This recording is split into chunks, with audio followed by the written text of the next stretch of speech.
Why do I hate Georgia? This is a question I get all the time. I get it from forums that I'm online in. I get it from people through my Instagram, YouTube comments, all the rest of it. People are always asking me, why do you hate Georgia so much, right? I don't hate the country. First of all, I've never been there. I just hate the concept of dentistry in Georgia, and let's get into that. Most of the people that I speak to want to return to the UK to practice dentistry.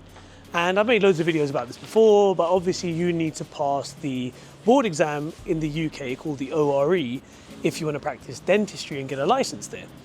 But there are some exemptions, and those exemptions are most countries within the EU. And there's a video I've made for that as well, where you can find out which countries are exempt from taking the ORE. Now, the ORE is notoriously difficult. There's a long waiting list. There's two parts to it.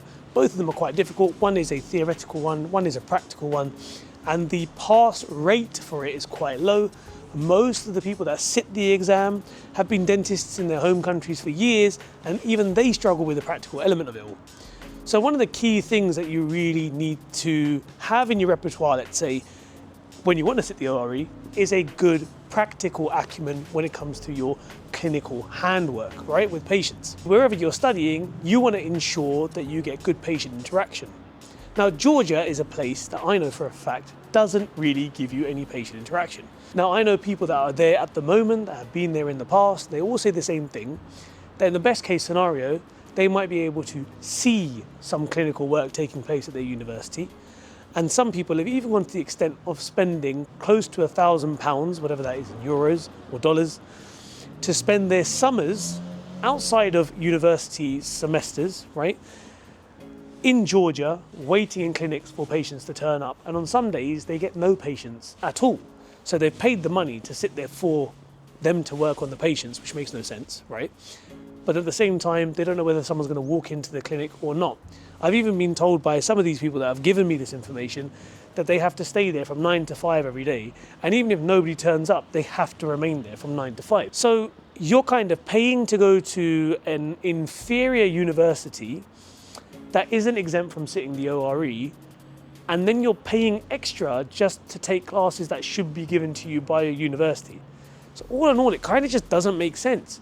One of the reasons why I do dislike Georgia is because it just comes across very scammy, especially for UK students. They give this whole spiel about, oh, it's accredited by the GDC, it's accepted by the GDC. The truth is, most universities are, but that doesn't mean that they're exempt from the ORE, and this is the key point to know. A lot of agencies will throw this quote out there. It's GDC accredited, it's GDC approved, yada, yada, yada. But you must ask, is it exempt from taking the ORE? And in most cases they'll say no, or nowadays I see a lot of agencies now saying to students, oh, well, in the future the ORE is going to be for everyone anyway, right? This is a baseless claim and just an assumption to obviously get you to give them your hard-earned cash, so you go over to this Georgian university. I see a lot of agencies taking advantage of families and students, and because they use Georgia as a place to put these students into, it's a reason why I've associated it with that level of kind of dislike, almost hate towards those universities. Not for the students that go there, but for the scams being run by a lot of these agencies to get people over.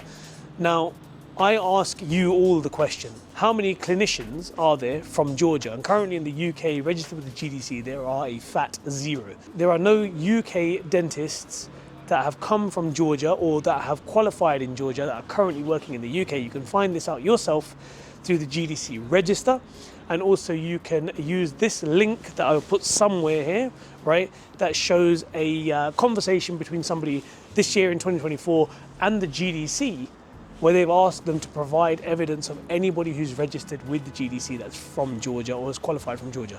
The answer basically, TLDR, is nobody, right? So when we talk about kind of success rates, possibilities of you coming over and working in the UK, if you've been to Georgia, you'd be the first. And that's a risk that I personally wouldn't want to take, which is why I always advise people that, well, if I wouldn't do it, I wouldn't advise other people to do it either. And that's why I always want people to come to EU universities, and then specifically Slovakia. And why Slovakia? Because compared to places like Bulgaria and Romania, This is one of the unis that I have found at UPJS where we get so much in terms of patient interaction and clinical experience. We're working with patients on a weekly basis. We can get extra classes, we can get emergency hours, and we're constantly getting our hands busy. This is what's going to define whether you're going to be a good dentist or just not a dentist at all, right? So take advantage of it. Anybody who is looking to study dentistry abroad, I would strongly recommend this country and this university specifically.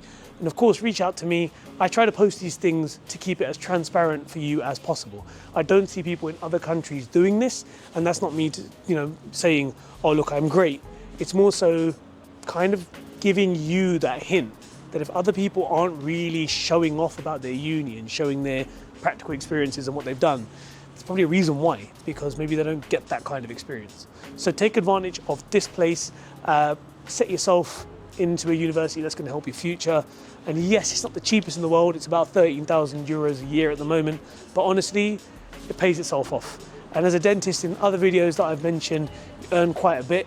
This is something that you'll be able to pay off quite quickly. So don't look at the short term of it, look at the long term. If you need to take a year or two out to earn money to pay for your fees, I'd highly recommend that you do that, because at the end of it, it will all be worth it. So that's why I kind of dislike Georgia. I don't dislike any of you students that go there. I just wish that you transfer out for your own sake. Anyway, hope this video was informative, and I hope to see you guys on the next one. Take care, bye-bye.